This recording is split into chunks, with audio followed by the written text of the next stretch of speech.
This is the Triple Clowns Time Machine, where we will take you back in time to discuss some of the most memorable and some of the most not so memorable horse racing moments that have ever occurred in history.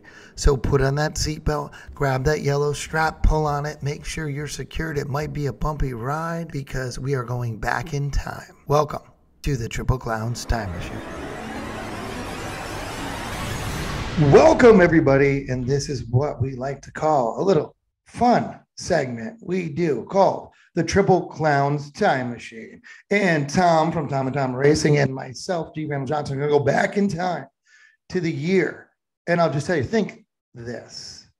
Think Look Away by Chicago. Think I'm pumping up my Reebok pumps. Think Z Cavaricci's. Think Seinfeld premiere. Wow, it was a Seinfeld premiere, wasn't it? Think MC Hammer coming out. Ooh. All right. Think if you build it, he will come. Ooh, good one. Think that I have tight rolled pants on right now with a paisley shirt. Think that. I know you do. I'm thinking that in 1989, the World Wide Web was invented. Yes. So check your swatches. It's time to go. Let's go into it. And we're going to talk horse racing with Easy Goer and Sunday Silence. Ali, Frazier, Red Sox, Yankees, Lakers, Celtics, Palmer, Nicklaus.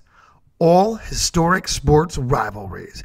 This begs the question, ladies and gentlemen, have we ever seen this kind of rivalry amongst horses?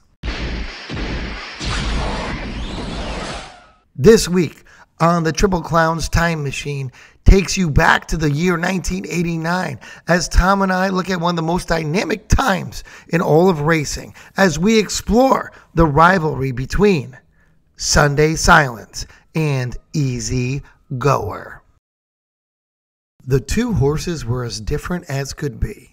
Easy Goer was an equine version of an all-state high school quarterback and king of the prom rolled into one. Ogden Phipps's homebred was the son of Aladar, the country's hottest sire at the time. His dam was Relaxing, Phipps's champion older female of 1981.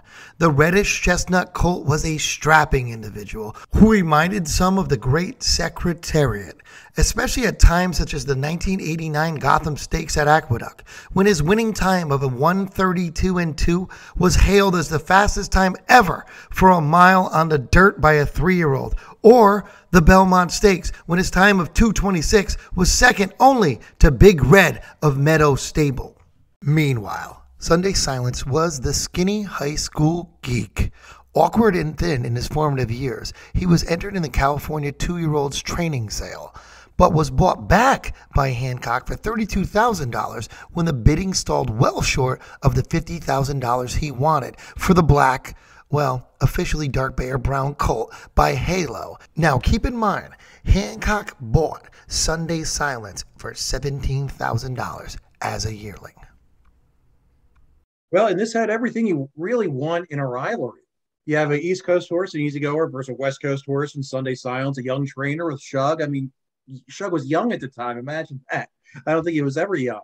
Then you have an old trainer with Whittingham, with Sunday Silence. East Coast jockey, Day versus West Coast jockey, Venezuela.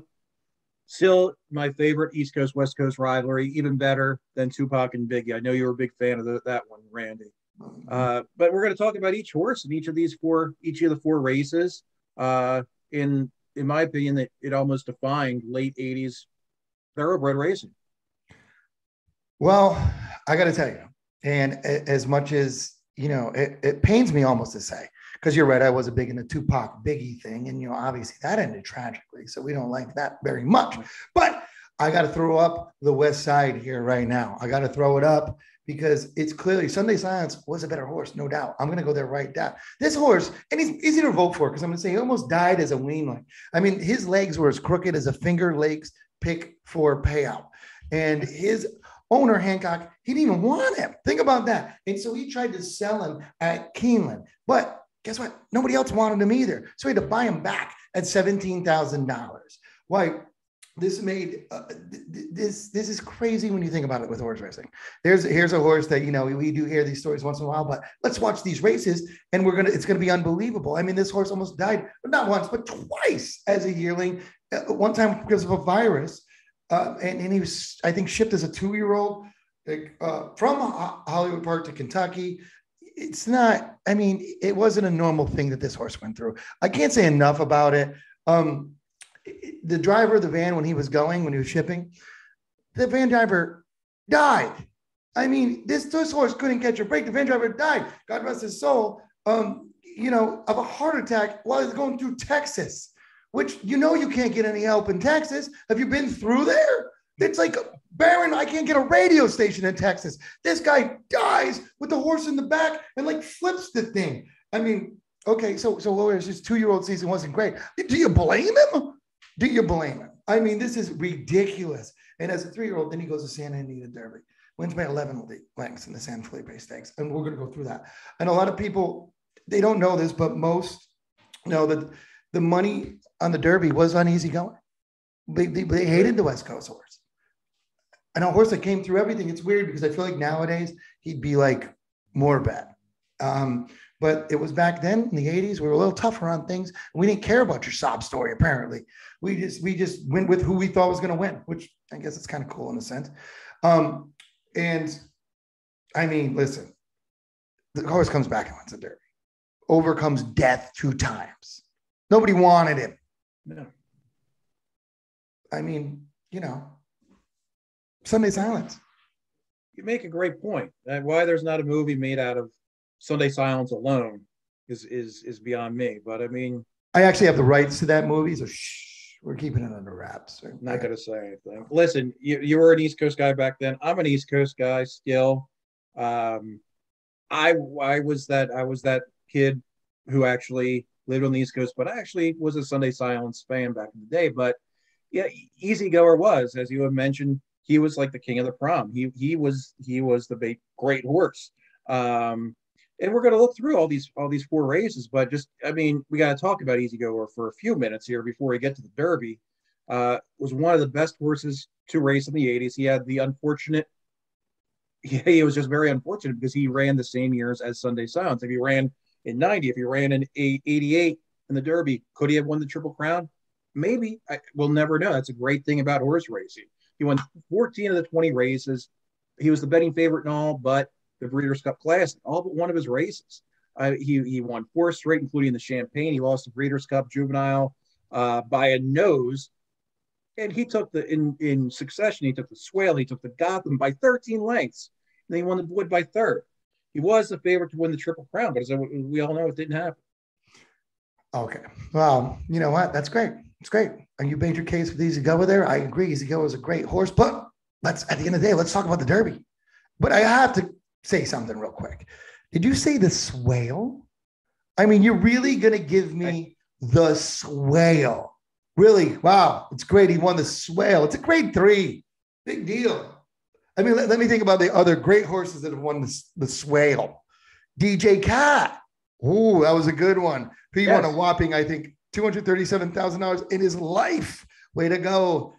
Which isn't terrible right now, but back then, really. But in my favorite Swale winner of all time, by the way, because I looked this up, Tom, because I knew you were going to bring up the Swale. And it's Cole Paul. Cole Paul. Anybody remember that guy? Cole Paul. This donkey broke his maiden at Delaware Park, none other than Delaware. So come on with the Swale, Easy Goer. Of all the things you can bring up, you're going to bring up the Swale. Do you want me to go on with the people from the Swale? Or let's talk. Let's get busy. Right. Let's talk about the Derby. Let's go into the Derby, guys. They're all in line and they're off. And Sunday Silence at the start comes right in and bumps Triple Buck. Houston takes the early lead on the outside. Dancel, Clever Trevor along the inside is 3rd. And here comes Northern Wolf, and again a few bumps. And Easy Goer is 5th at this point on the outside in great position, passing the stands for the first time. Houston with Pink Kai on the outside in front of next. On the inside, it's Clever Trevor, 2nd by 2.5. Then a field horse, Northern Wolf, the roan, in 3rd. Sunday Silence comes out a bit from the rail in 4th. And Pat Valenzuela looks over his shoulder and sees that it's Pat Day in 5th on the outside with the favorite Easy Goer. Dancel with Snyder is 6th. Flying Continental is 7th. Wind Splitter is 8th. Irish Actor is 9th. Triple Buck on the outside 10th. Awe-inspiring 11th. Shy Tom is 12th. Western Playboy is 13th. On the outside, Faultless Ensign is 14th. Hawkster at the back of the pack is 15th and last. And about 18 lengths separate the entire field. The first half mile in 46 3/5 seconds. And Houston, trained by D. Wayne Lucas, winging it on the front end. Clever Trevor, the Oklahoma bred at the rail, is 2nd. On the outside, Northern Wolf up close 3rd. Then a gap of 2.5, and Sunday Silence is 4th.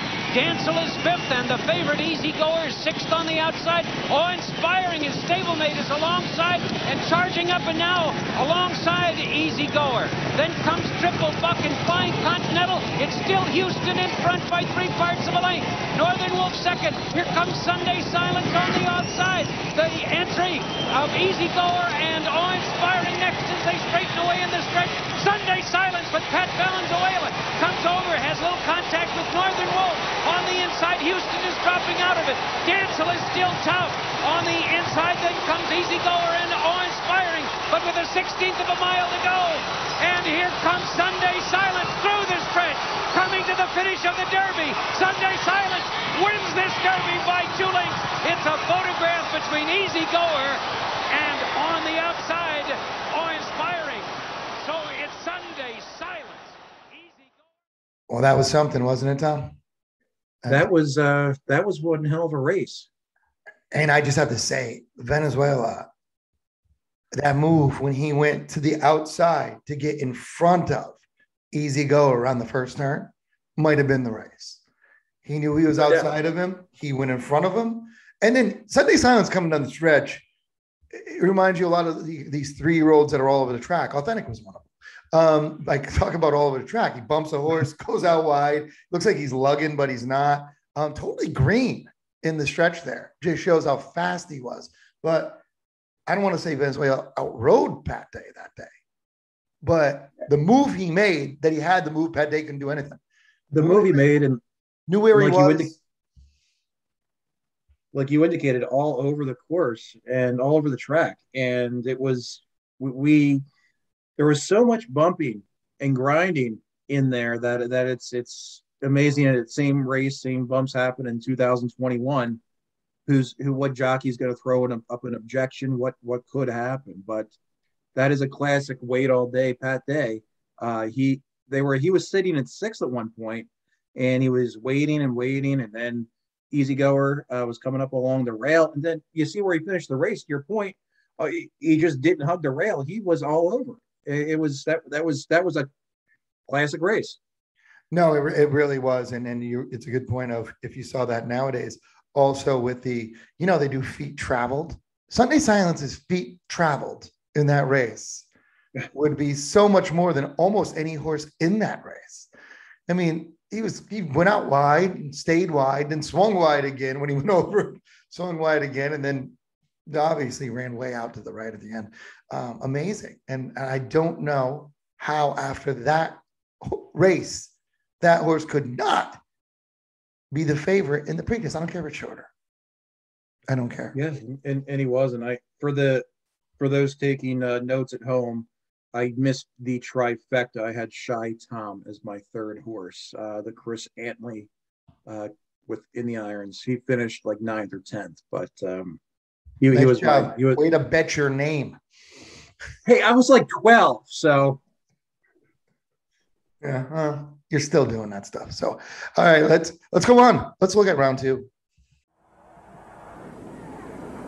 And they're off, and Pulverizing quickly jumps to the lead.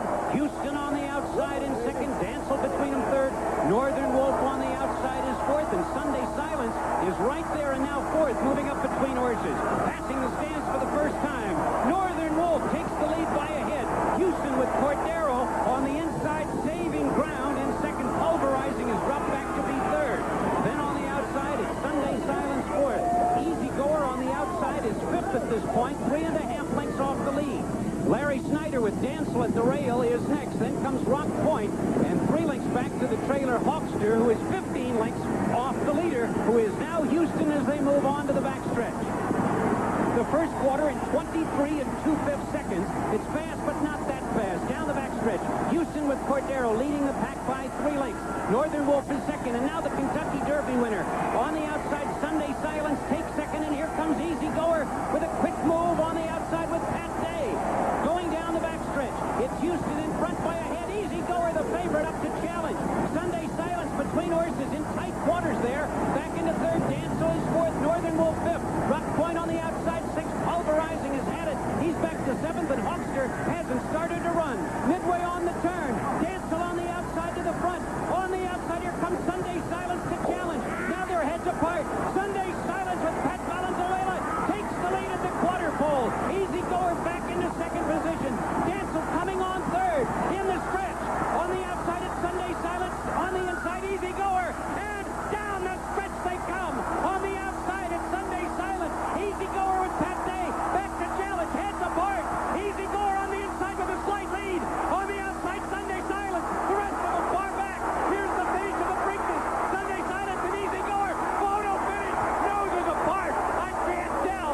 But on the outside, Sunday Silence with Pat Valenzuela. He's waving his... Wow. Wow. That's perfect. When do we see this?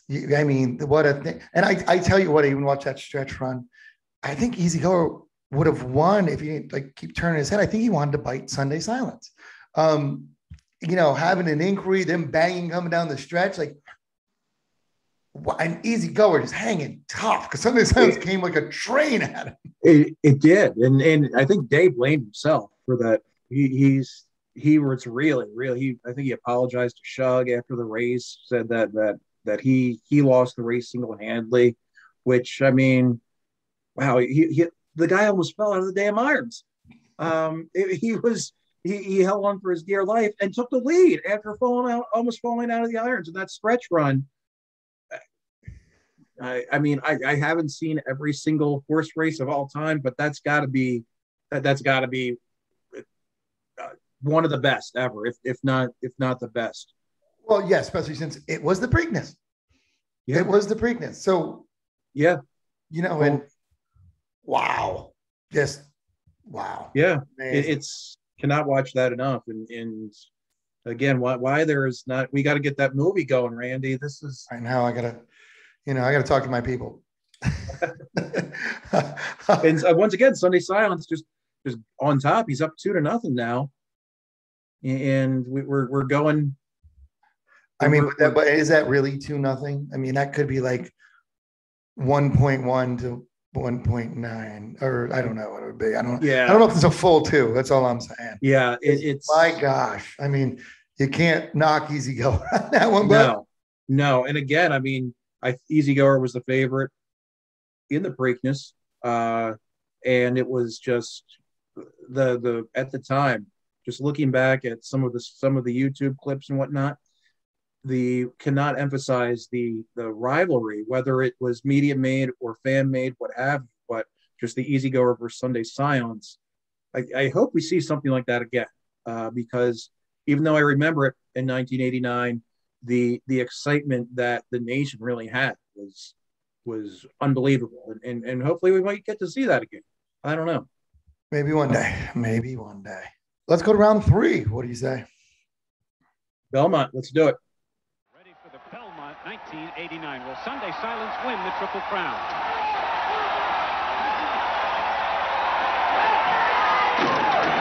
Rock Point is acting up. And they're off.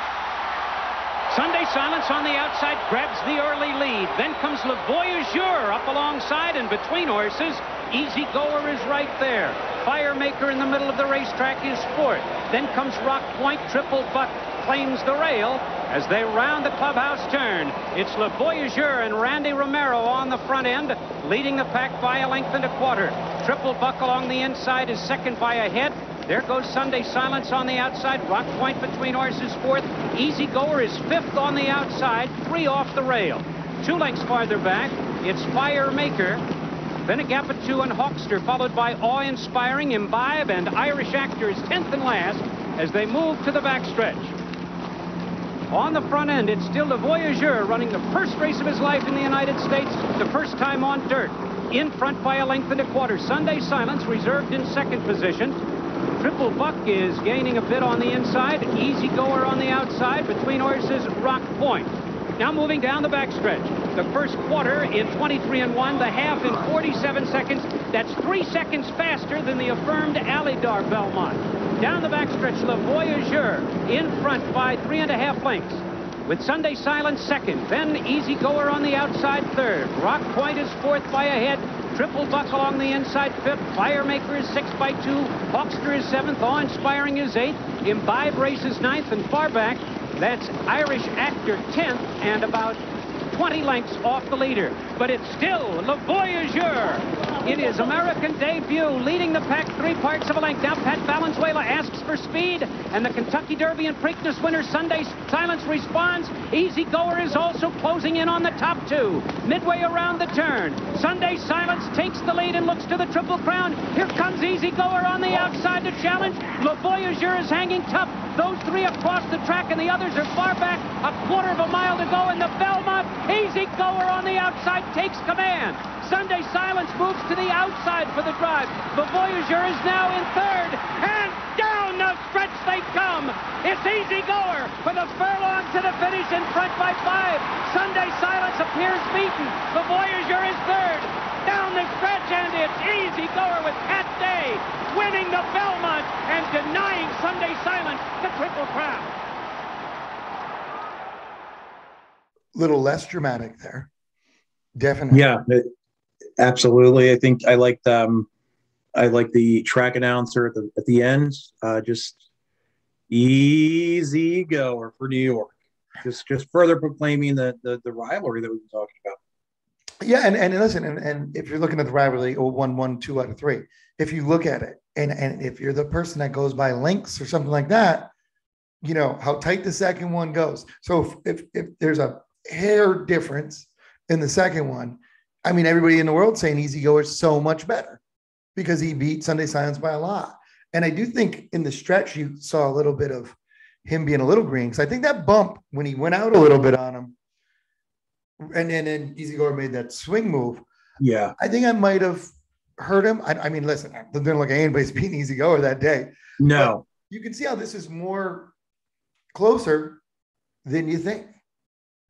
Yeah, it really, and again, just credit to Day on that ride. I think he felt bad, like we were saying in the Preakness, and he took him at the quarter pole and turned the gas on, and just almost won for fun.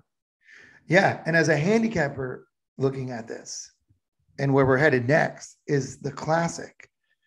Who you bet there? I mean, if you watch all these 3 races, who are you betting? I mean, that's why this is a great rivalry, right? All right, so let's get into that.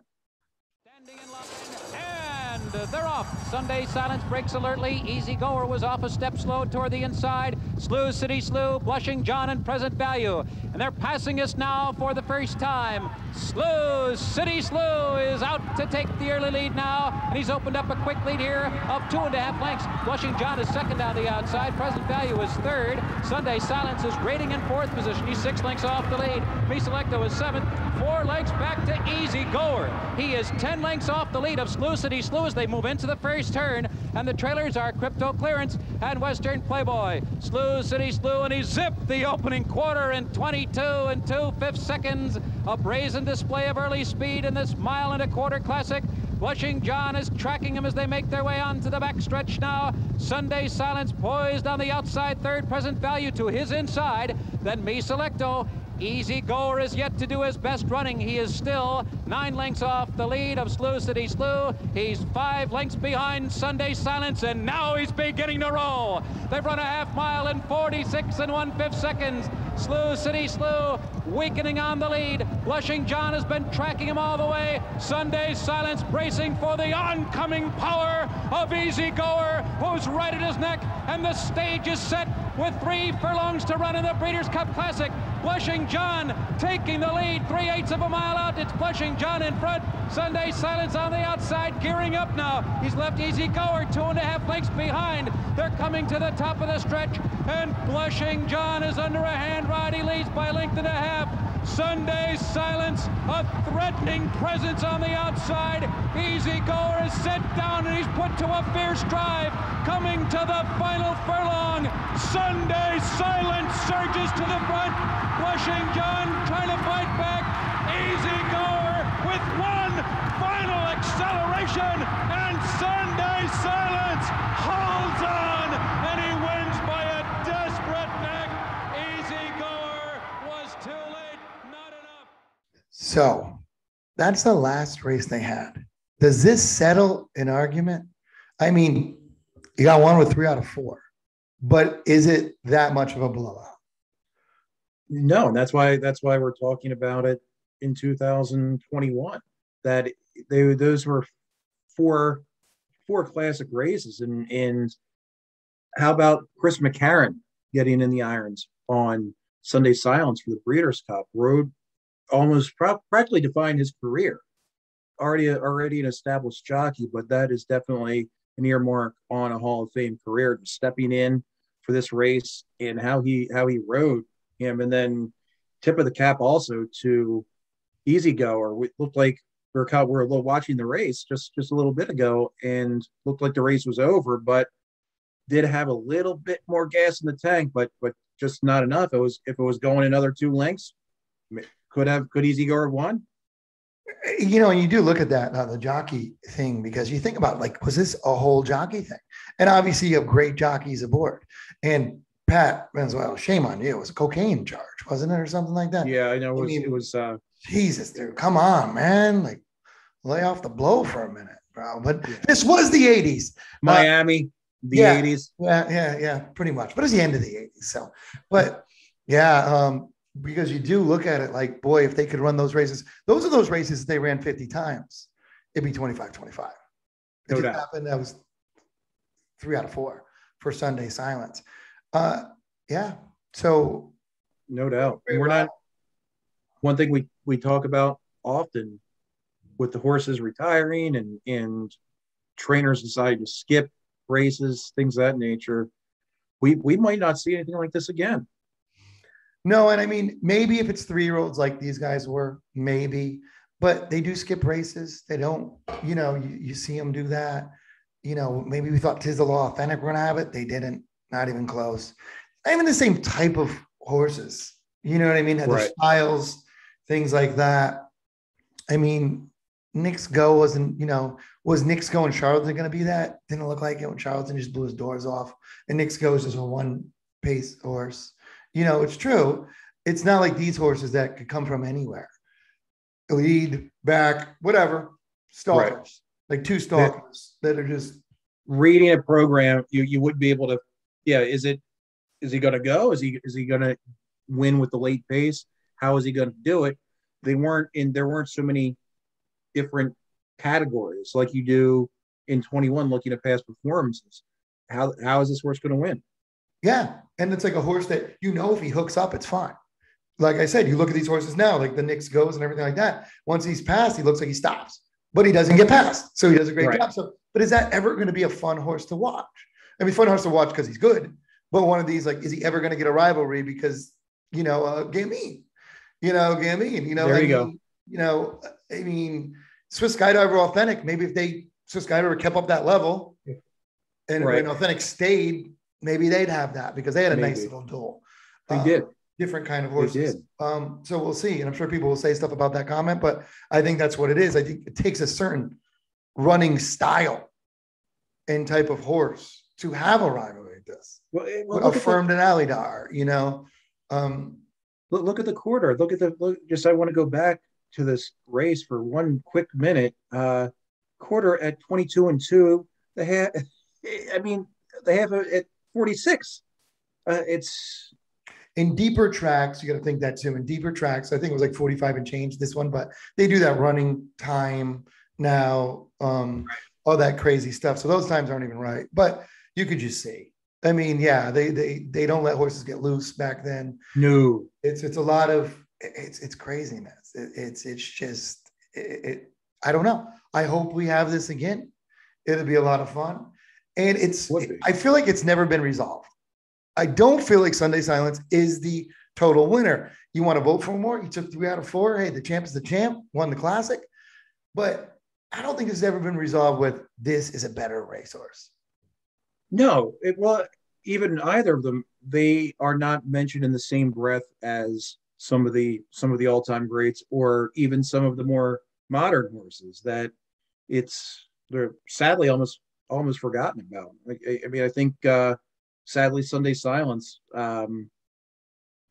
died in Japan, I believe, and just great sire out there though. Great sire. Oh, hell of a sire. Yeah. Hell of a sire. But yeah, I really don't think they get enough, either of the horses or this rivalry gets enough press or enough credit. I mean, it really, at the end of the day, really wasn't that long ago. No, it really wasn't. Well, especially to us because we're old. No, it was.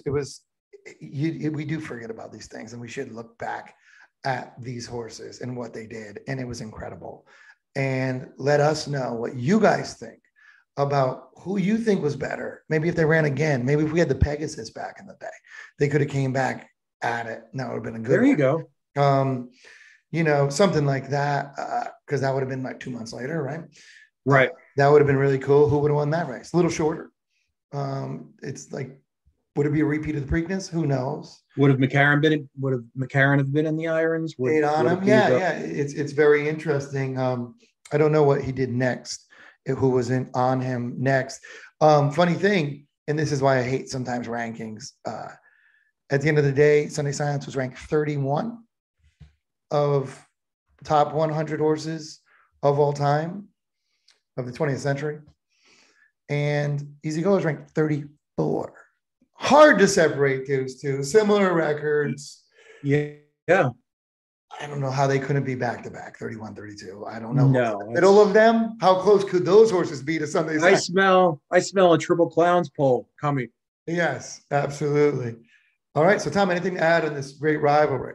I think that we covered it. I believe, like I said, that hopefully with us talking about it, might get a couple more eyes out there for the folks who were either too young or weren't into horse racing at the time. And for those of us old farts like you and I who are old enough, can recapture some of those memories and just talk about it and share stories. And that's what the Triple Clown Time Machine is all about. We're going to go back in time and talk about a couple of these things. And this was the first one that we decided to do because it is, I feel very strongly about this period in time, and we're going to do it again soon.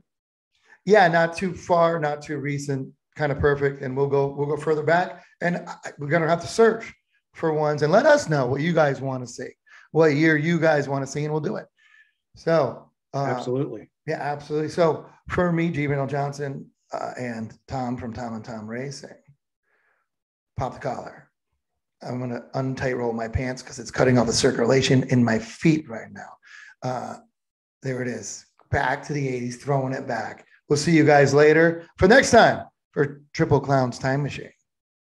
See you there, everybody.